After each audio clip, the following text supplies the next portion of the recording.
Bienvenidos juristas, hoy vamos a hablar de un tema súper importante, el principio de irrenunciabilidad. Así es, en esta ley de contrato de trabajo comentada en video en YouTube de Soy Jurista, vamos a ver uno de los medios técnicos, uno de los principios más importantes de todo el derecho laboral. ¿Por qué? Porque el derecho laboral funciona de cierta forma. El legislador se dio cuenta que no hay igualdad de derechos. Básicamente se dio cuenta que la empresa en ciertos aspectos puede hacer lo que quiera con el trabajador. Tiene demasiada voluntad, demasiado poder de negociación versus la poca voluntad que tiene el trabajador, que en la mayoría de los casos está obligado básicamente a aceptar ciertas condiciones. Entonces vimos ciertos principios como el orden público laboral para ponerle límite a esa voluntad, límite a ese poder de negociación de la empresa básicamente. Eso lo va a determinar la justicia. Por eso, en la clase de hoy, ¿para qué sirve el artículo 12 de la Ley de Contrato de Trabajo? ¿Para qué sirve el principio de irrenunciabilidad? Y como siempre, jurista, vamos a ver ejemplos, vamos a ver excepciones, vamos a ver distintas interpretaciones. Y no solo eso, sino que vamos a ver ejemplos prácticos de la vida real y este famoso divorcio entre el ser y el deber ser. En castellano, esto que vamos a ver hoy es lo que dice la ley, pero en la práctica a veces no pasa. O sí, acompáñame jurista y entérate en este gran video. Simpson, usted es diabólico. El mismísimo artículo 12 de la Ley de Contrato de Trabajo Argentina dice que será nula y sin valor toda convención de partes que suprima o reduzca los derechos previstos en esta ley, los estatutos profesionales, las convenciones colectivas o los contratos individuales de trabajo. Me caigo y me levanto, ya sea al tiempo de su creación o de su ejecución o en el ejercicio de los derechos provenientes de su extinción. Y recuerden que este artículo fue modificado en el 2009 porque antes no decía contratos individuales de trabajo. Y esto es totalmente relevante, así que jurista, no estudie de leyes viejas. Esto es muy importante. Eso es muy importante. Vayamos de a poco. Primero que nada, jurista, no te confundas el orden público laboral, el orden público en general, cuestiones que vimos cuando vimos el artículo 7 de la Ley de Contrato de Trabajo, pero que vamos a repasar cuando veamos el artículo 13 en la clase siguiente, porque son conceptos básicos. Esos conceptos básicamente tienen que ver con que las normas son imperativas, no son disponibles para las partes, básicamente no pueden pactar por debajo de esas normas de orden público laboral, pero esto es algo distinto. Esto es que vos no podés renunciar a esos derechos. Los derechos que vos tenés como trabajador no los podés renunciar. No tenés la capacidad jurídica de renunciar a esos derechos. Por ejemplo, jurista, nosotros habíamos visto que estaba la ley, por ejemplo, la Ley de Contrato de Trabajo. Por ejemplo, puede haber un convenio colectivo en la actividad o también puede haber derechos provenientes del contrato de trabajo. Imagínate que, no sé, la Ley de Contrato de Trabajo dice te corresponden 14 días de vacaciones, el convenio supera la Ley de Contrato de Trabajo y dice no, vos te corresponden 17. Y capaz a ese trabajador que lo contratan dicen, che, Marcos, necesito que trabajes vos conmigo, te voy a dar mejores condiciones que la ley, mejores condiciones que el convenio colectivo de trabajo, te voy a dar 30 días de vacaciones. ¿Puede pasar eso? Sí, porque en el orden público laboral permitía básicamente que sea disponible para mejor, pero no para peor, ¿se acuerdan? Lo mismo podría pasar con el salario, por ejemplo. Te pueden pagar más allá de lo que dice la ley, por ejemplo, más allá de lo que dice el salario mínimo vital y móvil. Te pueden pagar básicamente mejor de lo que dice el salario de convenio, como ven acá en el pizarrón, todo eso es legal. Y todo esto tiene que ver con el orden público laboral. Pero, lo que vamos a ver hoy no es eso. Lo que vamos a ver hoy es qué pasa si de repente me obligan a renunciar por un acuerdo a estos 30 días de vacaciones que me prometieron ni bien empecé, o qué pasa si me obligan a renunciar a estos derechos que figuran en el convenio colectivo o a estos derechos que figuran en la ley. Es parecido, pero es distinto. No hay que confundir el principio de irrenunciabilidad con el orden público laboral, aunque son conceptos que están muy ligados con el derecho laboral argentino y estos medios técnicos que usa la ley para proteger al trabajador sujeto de preferente tutela constitucional. Primero que nada, recordá, jurista, renuncia de derechos igual acto nulo. Acto nulo, acto que no tiene consecuencias jurídicas. Así de importante es. No tenés la capacidad jurídica para renunciar a estos derechos, trabajador. Todo, si no, quedaría en letra muerta. No serviría para nada el derecho laboral si de repente viene la empresa y te dice, che, firmá acá, firmame que renunciás a todas las indemnizaciones en caso de despido. Che, firmame acá, firmá que renunciás a todas tus vacaciones. Che, firmame acá, renunciá, etcétera, etcétera, etcétera. Si nosotros permitimos que en un derecho, en un ordenamiento jurídico, se permita este tipo de renuncias en el derecho laboral, básicamente todo quedaría en la nada, no serviría para nada el derecho laboral. Pero jurista, en la realidad sí me obligan a renunciar a cosas.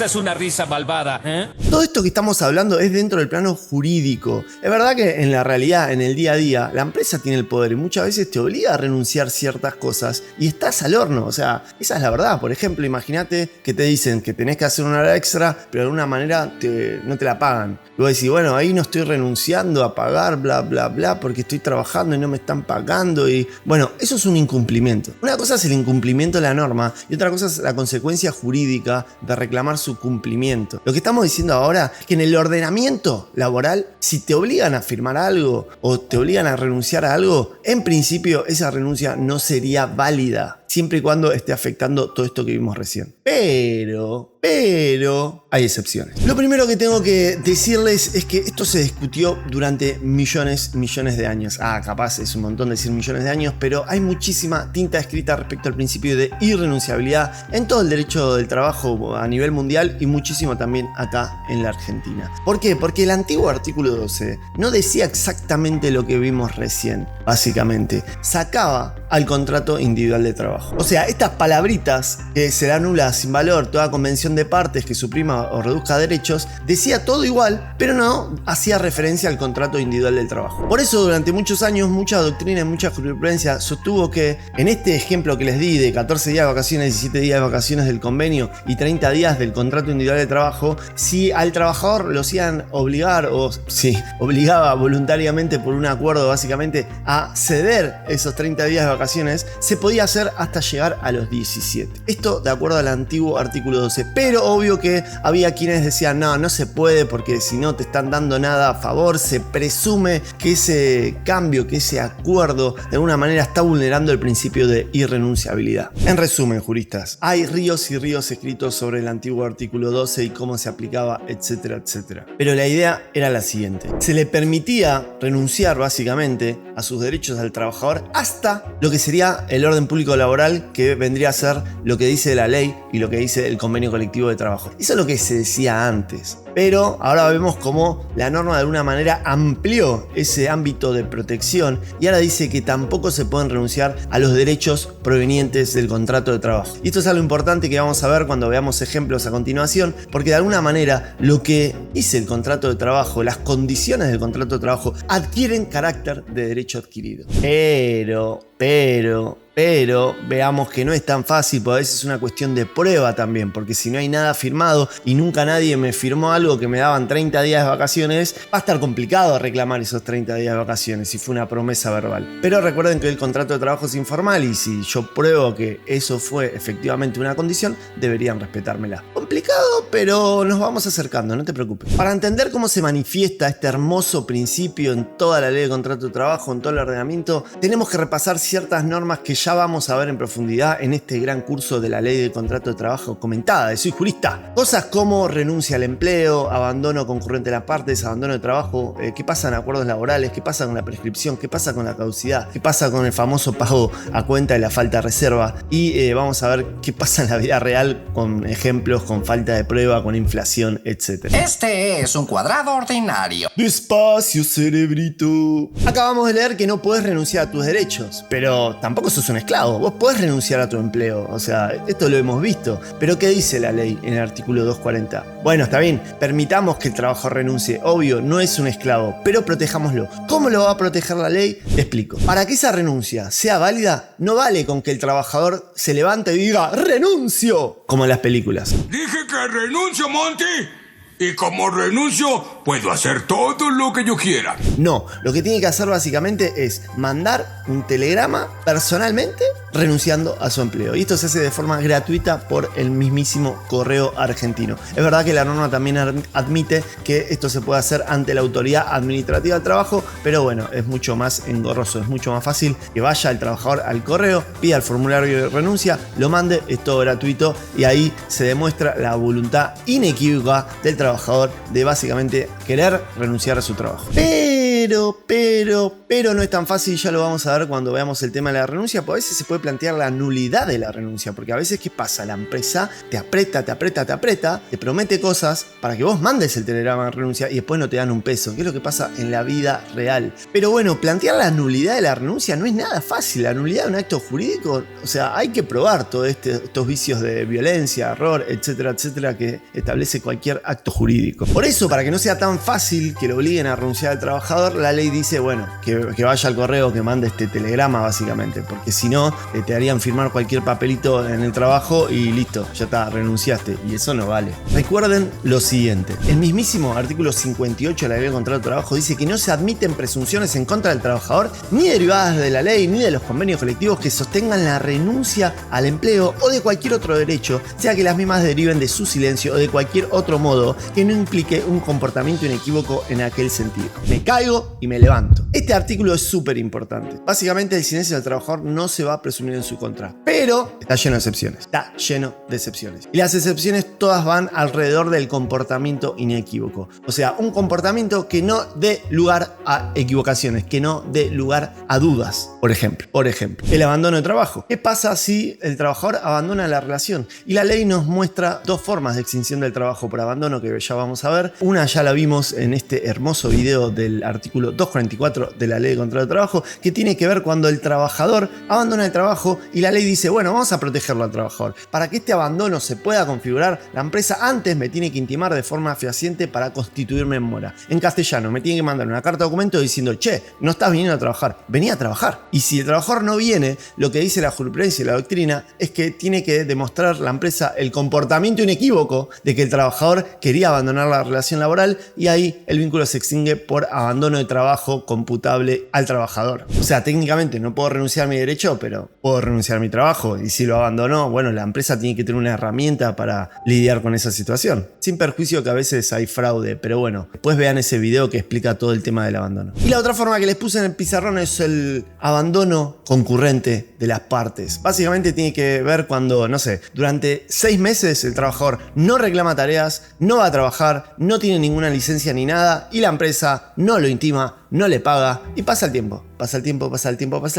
Acá la jurisprudencia dice que acá hay un comportamiento concluyente y recíproco, inequívoco, de que ambas partes renunciaron o abandonaron la relación laboral. Este es el famoso artículo 241. También tengo un video de este artículo en el canal para que vean, pero básicamente es eso, cuando las dos partes abandonan, las dos partes cometen este comportamiento inequívoco. Y no es tipo no trabajar por 6 meses, porque capaz no trabajo por 6 meses porque estoy de licencia médica o porque tengo un accidente de ART o enfermedad inculpable o lo que sea. Tiene que ver con otra cosa. Tiene que ver con que no fui a trabajar, no te intimé, no te mandé telegrama, nada. Vos no me pagaste y no me intimaste a que vuelva. Y pasó el tiempo.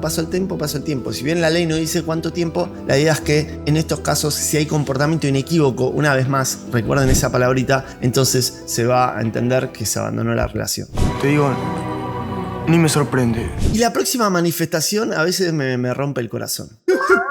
No sonó bien eso. Por mutuo acuerdo. O sea, básicamente es muy parecido a la renuncia. Si los dos estamos de acuerdo para querer extinguir el vínculo, también hay un video del canal de esto, bueno, podés renunciar a tu empleo por mutuo acuerdo. O sea, podés hacer un acuerdo y decir, bueno, ¿qué pasa si me dan tanta plata? Yo me voy, pum, mutuo acuerdo. Lo mismo si hay un conflicto, o sea que yo quiero reclamar una indemnización, me considero despedido, me despiden o lo que sea, y hago un acuerdo. Ese acuerdo, de alguna manera, también podría contener algún tipo de renuncia o un acuerdo conciliatorio. O sea, yo digo, me debes 1 millón, vos decís, no te debo nada, bueno, acordemos, pumba, me pagás 600.000 y quedamos hechos. Esto puede llegar a pasar en la práctica. Para que esto sea válido, también la ley pone reglas para que se respete este principio de irrenunciabilidad o que se respeten los derechos del trabajador. Por ejemplo, dice que esta resolución, ya sea administrativa o judicial, de alguna manera tiene que tener una resolución fundada. ¿Para qué? Para que se alcance la justa composición de derechos e intereses. ¿Estoy hablando en chino? Sí, estoy hablando en chino si es la primera vez que escuchás esto. Pero básicamente es que la ley te dice, bueno, esos acuerdos pueden ser válidos, ya sea judiciales o administrativos, donde se pongan fin a este litigio judicial o a este litigio administrativo o lo que sea. Pero para que sea válido, tiene que haber justicia, tiene que haber una justa composición y eso va a depender de cada caso en concreto. ¿La vida te da problemas? Soy jurista y te doy soluciones. El segundo curso que hice es este que están viendo acá. La negociación de acuerdos laborales en la Argentina. En este curso repaso 1.000.000 de tips. Desde cómo negociar, cuándo negociar, con quién negociar, pero además de todos los puntos de vista prácticos de más de 10 años de experiencia negociando acuerdos, repaso cosas como el artículo 15. Repaso hasta dónde se puede negociar, cómo hacer para negociar, pero también legalmente qué tipo de acuerdos son válidos, qué tipo de acuerdos no son válidos, cuándo se puede plantear la nulidad, etcétera, etcétera. Gran curso. De todas formas, cuando veamos el artículo 15 en este curso gratuito de la ley de contrato de trabajo comentada en video, también vamos a repasar aspectos básicos del artículo 15. Y también, como dije antes, o sea, si bien no puedo renunciar a mis derechos, técnicamente puedo desistir una acción judicial, puedo hacer renuncia de derechos, puedo no hacer nada y que la prescripción me ataque o que la caducidad me ataque, y eso es importante. Yo tengo un gran video que habla de prescripción, pero básicamente si en 2 años no haces nada, uno podría decir que renunciaste tácitamente a reclamar tus derechos. Por ejemplo, si vos haces horas extras y no las reclamás en más de 2 años, no haces nada para reclamarlas, mucha jurisprudencia podría decir que no las podés reclamar, porque si bien tenés la acción para reclamarla, la otra parte te puede decir excepción de prescripción y no te paga un peso. Técnicamente tenés la acción, pero bueno, prescribió. Del mismo modo, todo esto depende bien de la provincia, pero cada procedimiento laboral es distinto en cada provincia, pero también puede llegar a haber caducidad de instancia en tu reclamo judicial y sobre todo, lo que más me asusta como laboralista es la falta de reclamo. O sea, si el trabajador no sabe que le están violentando estos derechos, si no sabe que, por ejemplo, es nulo el acuerdo que acaba de firmar, que dice que básicamente él no puede reclamar ninguna indemnización legal, si él no va a ver un abogado, si no inicia un reclamo, todo queda en letra muerta, todo queda en la nada. Todo terminó, señores. No tenemos escapatoria.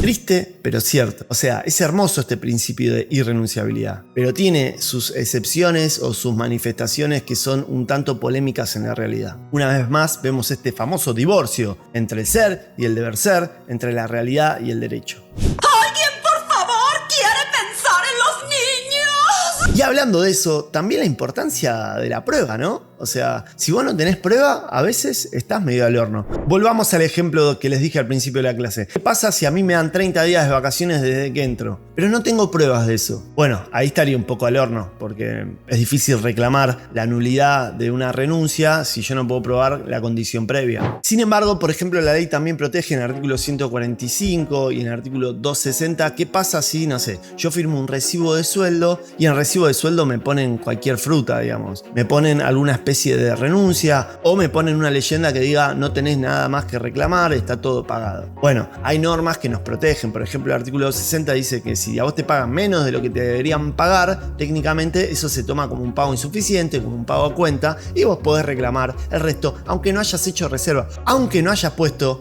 recibo pero en disconformidad. O sea, en el derecho laboral argentino no hace falta poner eso, recibo en disconformidad. Lo pueden poner, pero yo sé que hay muchos TikToks de abogados españoles o de otros países de Latinoamérica que les dicen firmá con reserva porque si no estás al horno. Bueno, en derecho laboral argentino no hace falta que firmes con reserva porque vos tenés el derecho igual de reclamar. No podés básicamente desistir de tus derechos. No podés renunciar a tus derechos. Aunque no hayas puesto que vos vas a reclamar después, podés reclamar igual. ¡No contaban con mi astucia! Y si te obligan a poner, por ejemplo, una renuncia a un derecho tuyo en el recibo de sueldo, acá el 145 dice que básicamente eso es nulo. Un ejemplo podría ser pago horas extras, que te hagan poner tipo, el trabajador declara bajo juramento que solo hizo 2 horas extras en el mes, las cuales se pagan en este momento y no podrá reclamar ninguna otra. ¿Se entiende? Una cláusula así podría ser totalmente inválida. Nula, básicamente. Veamos otro ejemplo. ¿Qué pasa en la novación objetiva del contrato de trabajo? ¿Qué? ¿La no qué?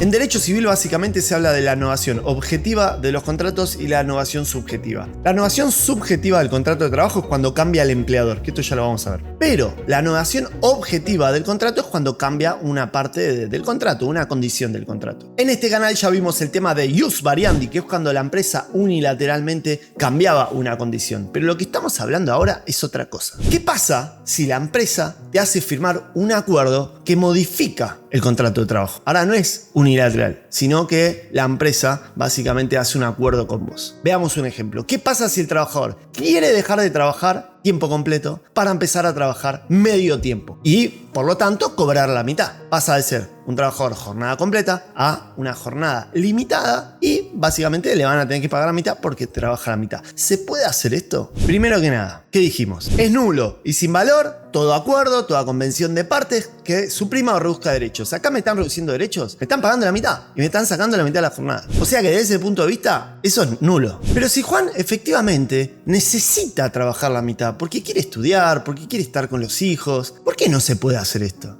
Esto sí se puede hacer. Si Juan está de acuerdo y efectivamente tiene una voluntad inequívoca de querer hacer esto, podría ser totalmente válido. Pero, lo que hace la ley en estos casos es de alguna manera presumir que se lo está obligando a Juan. Que básicamente este acuerdo en realidad no refleja la voluntad inequívoca, sino que no le quedaba otra. Que Juan tuvo que aceptar esto porque si no lo echaban. Entonces, desde ese punto de vista, uno puede llegar a plantear la nulidad de este acuerdo por vulnerar el artículo 12. ¿Y cuál es la clave para mí, juristas? Este comportamiento inequívoco. Esta renuncia que realizó el trabajador tiene un comportamiento inequívoco, pero a la vez también hay que garantizar la seguridad jurídica de alguna manera. Entonces, acá va a depender mucho del factor tiempo y básicamente de las circunstancias particulares del caso. Porque no es lo mismo que un trabajador firme este acuerdo y al mes plantee la nulidad de ese acuerdo porque se está vulnerando el artículo 12, que de repente el trabajador firme ese acuerdo, trabaje 10 años y de repente diga, che, la verdad me obligaste a cambiar la jornada, pero para mí está mal. Pagame los 10 años de diferencias salariales, pagame 10 años de jornada completa. ¿Qué? ¿Cómo?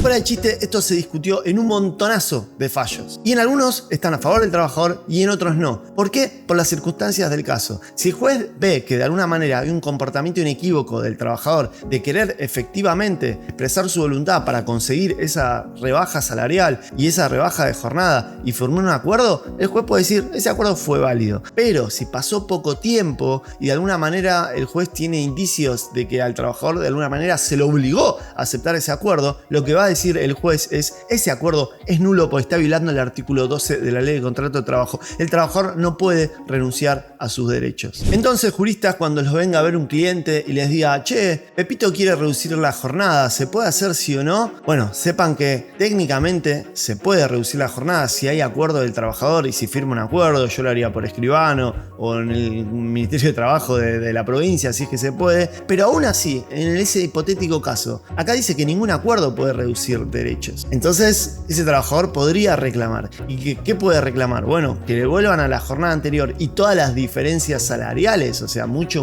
dinero. Así que son acuerdos peligrosos, pero si se demuestra el comportamiento inequívoco del trabajador, uno podría decir que ese acuerdo podría ser válido. Otra cosa muy importante, todo esto que vimos recién sirve antes de la celebración del contrato de trabajo, o sea, al tiempo de celebrarlo, durante la ejecución y después. ¿Por qué esto es importante? Imagínate que vos vas a trabajar y te dicen, bueno, firma esto. Vos no vas a ser trabajador de dependencia, vos vas a ser un falso monotributista. ¿Es válido eso? Porque de alguna manera está violando todo esto que vimos del principio de irrenunciabilidad y el orden público. Son cosas que medio que uno se confunde hasta dónde alcanza una o alcanza la otra. Pero básicamente no te pueden obligar a desistir, a renunciar a tus derechos y no te pueden obligar básicamente a no aplicar el orden público laboral. Esas normas son imperativas. Y si la empresa te hace firmar un papelito que diga recibo tanta plata y no voy a reclamar nada nunca más, ese papelito no es válido. Salvo que lo haya firmado de manera judicial o administrativa, como vimos con el artículo 15, ¿no?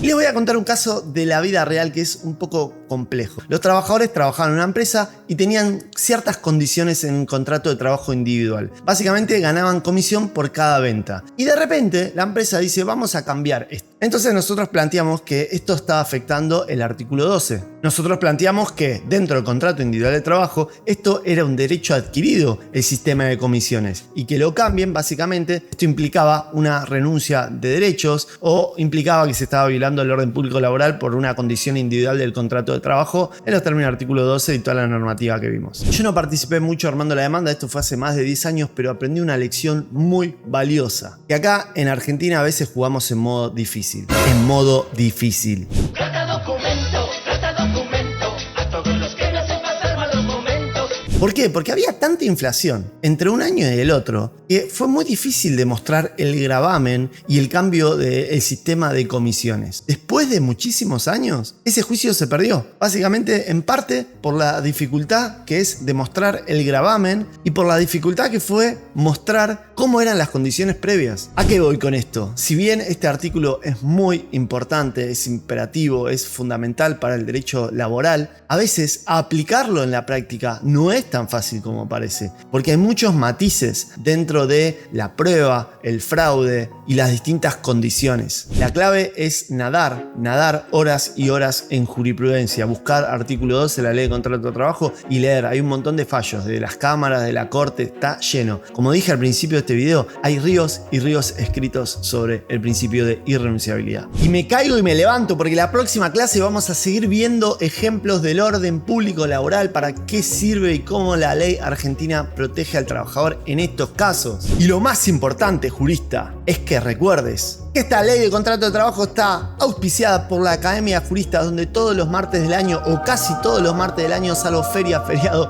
o fuerza mayor, doy clases en vivo, las grabo, las subo en la academia para que vos las veas, para que paso a paso aprendas a hacer demandas, paso a paso aprendas a hacer telegramas, paso a paso aprendas a hacer liquidaciones, me hagas preguntas y aprendas cómo ser laboralista en la Argentina. Sumate, es muy económica, es una membresía como Netflix, te espero. Y si no, dale like, compartí el video, comentá, dame un mimo. Yo soy el doctor Esteban Diego Albuquerque y vos, jurista, hiciste clic en el lugar indicado. Nos vemos en este gran video del artículo 13 de la ley de contrato de trabajo.